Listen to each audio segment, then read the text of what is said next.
What's a good intro? You know, it was a hard day's night. You know that. That's not an intro. That's nothing to do with this one, though. This was the Get Back one. Oh, to where we once belong? That's the one we had to do.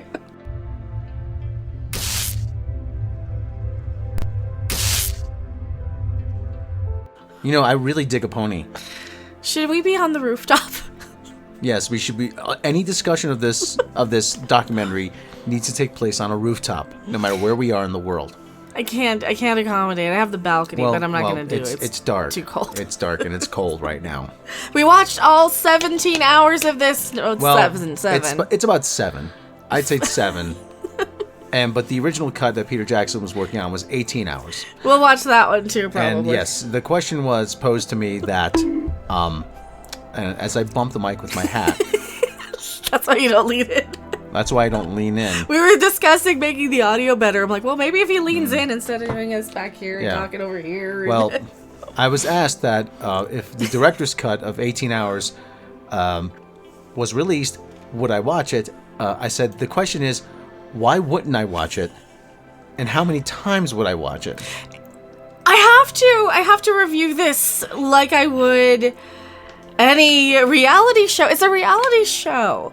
It takes you in like any reality show sort of thing does, where you're basically watching them record an album that leads up to the rooftop that changed all these times. It is the original reality show. Yes, it's definitely the. How many firsts were on this? We counted. Well, they got canceled first. Yes. For what? For this one? No, not for this one. For the whole we're bigger than Jesus. Bigger thing. than That's Jesus. Right. Yeah, the churchies always have their little religious zealotry. Now it's the wokier than thou. Yeah, so. I mean, and there was the time that they were in the Philippines, and they got assaulted by the police. I should have laughed. For standing up when they stood up Ferdinand Marcos. You know, then they found out later that it was a ripoff, so they don't feel bad about that. But anyway, so this documentary is, I mean, there's a lot of stuff in there that not even I knew, and to me, Beatle music is like air. Yeah, you're the super duper diehard Beatle fanatic. You know, I've seen Paul 22 times. That's ridiculous. No, it wasn't. It was every time. I've seen Rocky Erickson though, so neener. Oh, okay. I've also seen Ringo. So. I've seen the Zombies. Okay. We can go back and forth, but yeah, so I think my Beatle interest is I love the era, I think, more than their music. I don't dislike their music. I'm going to put it this way. I don't dislike their music, but I like the history of the recording of and the writing of process and the time period and everything a little bit more than their music.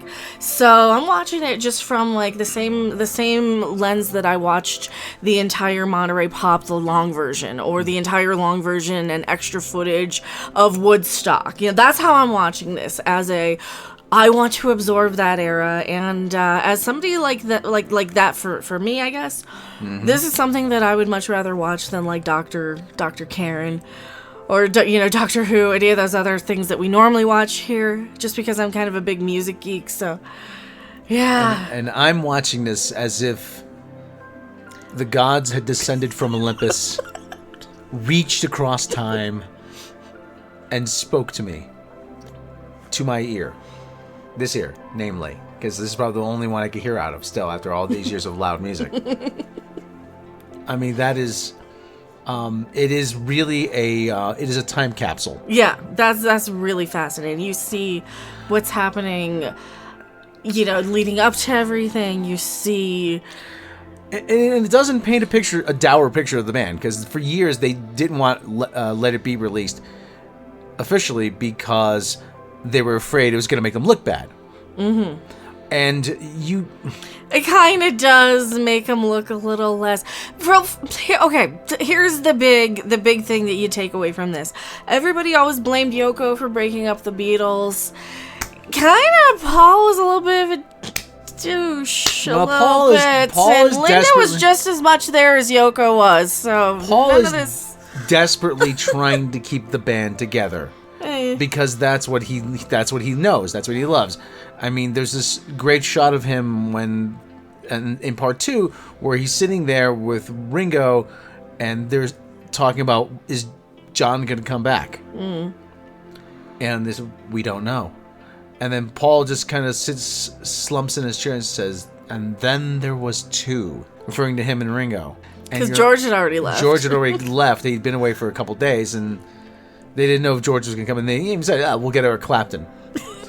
Which I didn't know that was even an option for them. Why wouldn't he play with the Beatles? Oh, he would. That's the thing I love about all this is like all these bands were so interconnected, you know. And then Billy Preston shows up, and it's a shot in the arm for them. And this is all Billy. Yeah, I didn't know how big of a part Billy Preston played. Billy Preston worked on the album for 2 weeks. Yeah. I thought he just showed up and played piano and a couple of things. Like, he was there. Doing a TV show with Lulu. To Sir With Love, Lulu. And Man with the Golden Gun, Lulu. And he shows up. It was George that said, hey, why don't you come on by and see the fellas? And he comes in, and he sits in with them for 2 weeks, plays with them, plays brilliantly, provides the shot in the arm, the much needed energy they need. He lifts them up. You know, when they're probably at their I wouldn't say their lowest, but he comes in and starts doing like all these blues and old rock numbers, and that's what really kind of reinvigorates them to be like, we used to do all this stuff in Germany. So they just start doing all these blues numbers and stuff, and that's when you see the whole connection and the writing process of everything. Just seeing them how they lean into each other and they just kind of conduct each other. They draw out of each other. Billy Preston is the turning point for them. There's a light that goes off in each of them. Like, this is what we love about this. This is what we remember. Loved about doing music. Yeah.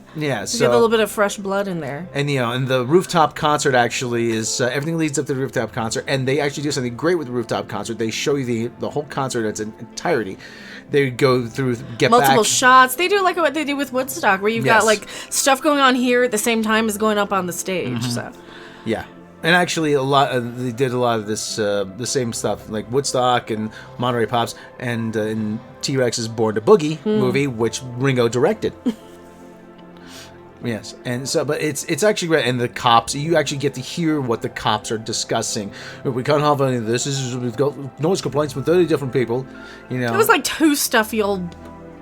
But they do have a point that they did kind of just not get any permits, and they just kind of cranked it and started playing. But they had a camera set up across the street, and they were actually trespassing on the guy's roof. And he came up, there's a camera crew on my roof. Well, we don't know anything about that. And the one thing I didn't know was that they recorded it. George Martin was in the basement, and they had a closed circuit TV camera monitoring the performance. I didn't know. That I didn't know. So he was able to monitor them from the basement while he recorded the performance. And you get to see afterwards what happens after.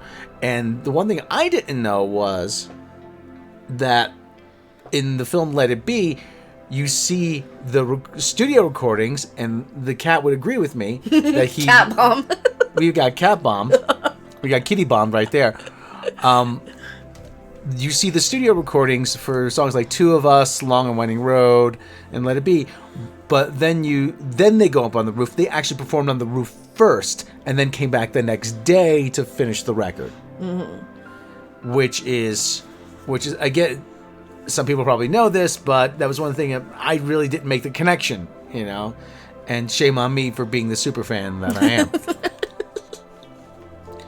But anyway, but it's interesting to see the evolution of it. It's supposed to be this big TV special that they were going to go to Sabartha, which is an amphitheater, outdoor amphitheater in Libya, and try to do that now.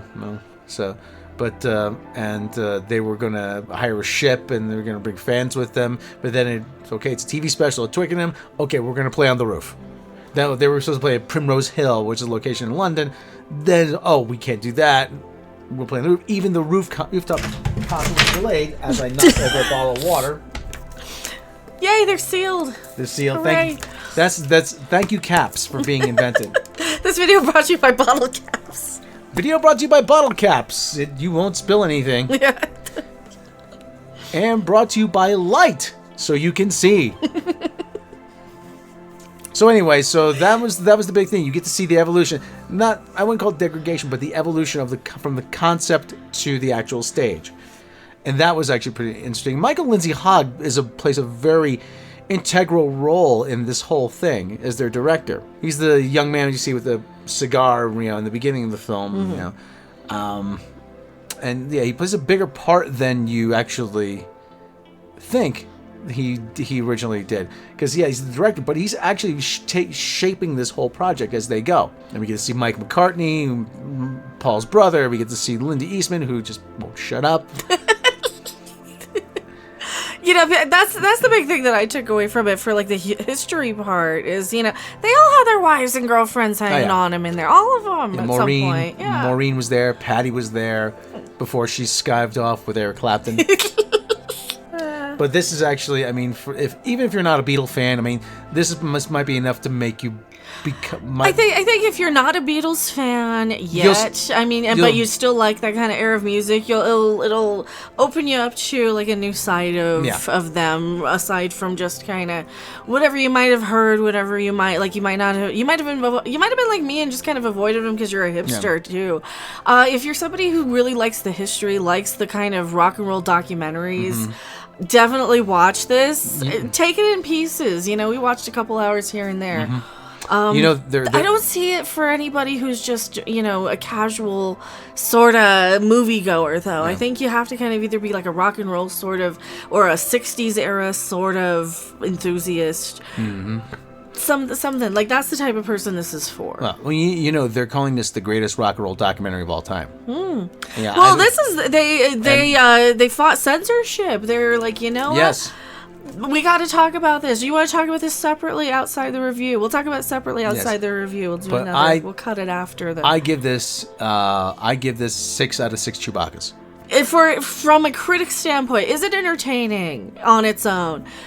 Yeah, there's some pretty darn entertaining moments. They got it up with enough. There's enough humor.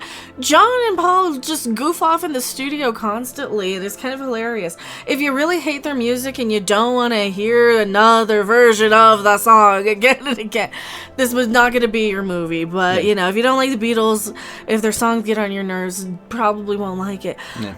For a piece of entertainment, I thought it was pretty darn entertaining. It is long, but I don't think it's any longer than it should be. I want to see more. I want to see other stuff. I want to see what else. There's 50 hours of footage left on outstairs, still probably just sitting in the can somewhere. So I would probably go.